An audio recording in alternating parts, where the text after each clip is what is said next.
प्रिया दीदी के चैनल को लाइक, शेयर, कमेंट, सब्सक्राइब जरूर करें।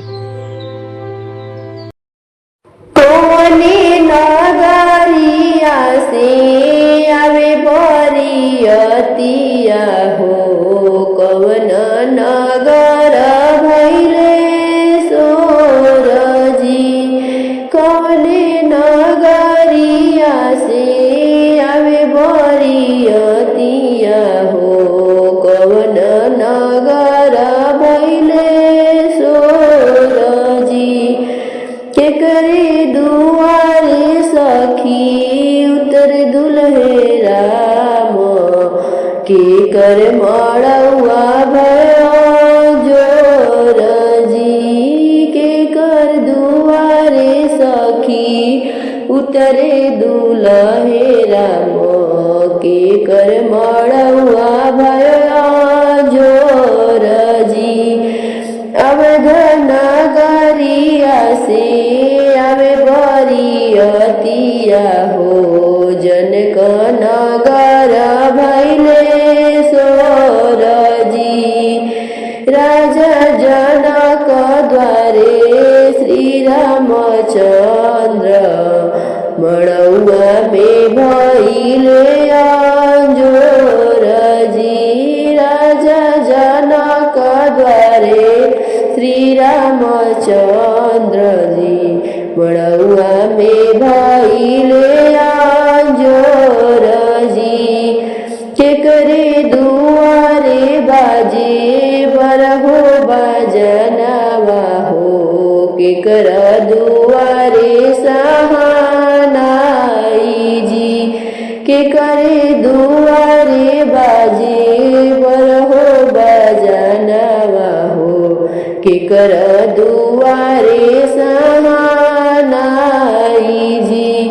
के करे दुआरे आवे हथिया से घोड़ावा हो, के करे अगुवाई जी।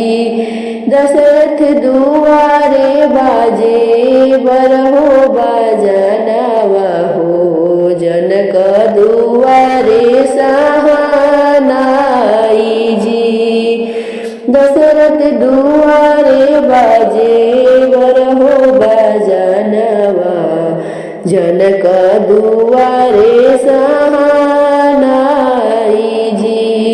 जनक दुआरे आवे हथिया से घोड़ावा हो, सरवाजे करिहे अगुवाई जी। के करे सोहेला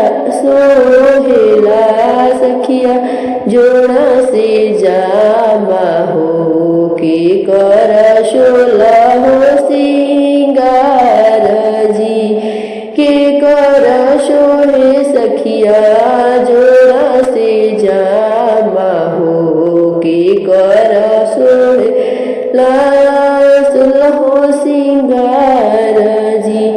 के करे ही माथे सोवे चंदन तिलकिया हो, के कर चुनरी चटकार जी। राम के शोभे सखी जोड़ा से जामा हो, शिया सुंदरी सोलहो सिंगार जी। राम जी के माथे शोभे चंदन तिलकिया हो, सीता जी के चुनरी चटकार जी।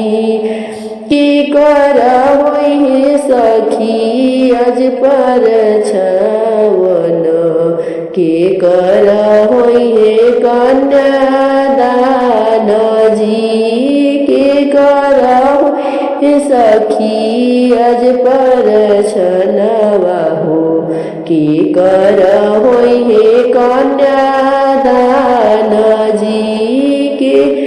के होई आजू सब सखी सबसे पराई हो, के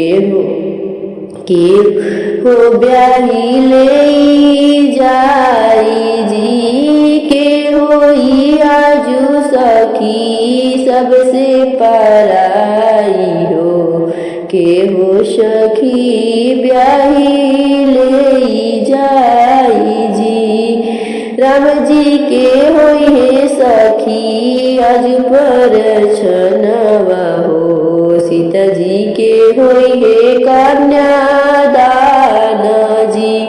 जनका दुलारी सखी सबसे पराई हो राम जी बियाही ले जाई जी। जनका दुलारी सखी सबसे पराई हो राम जी बियाही ले जाई।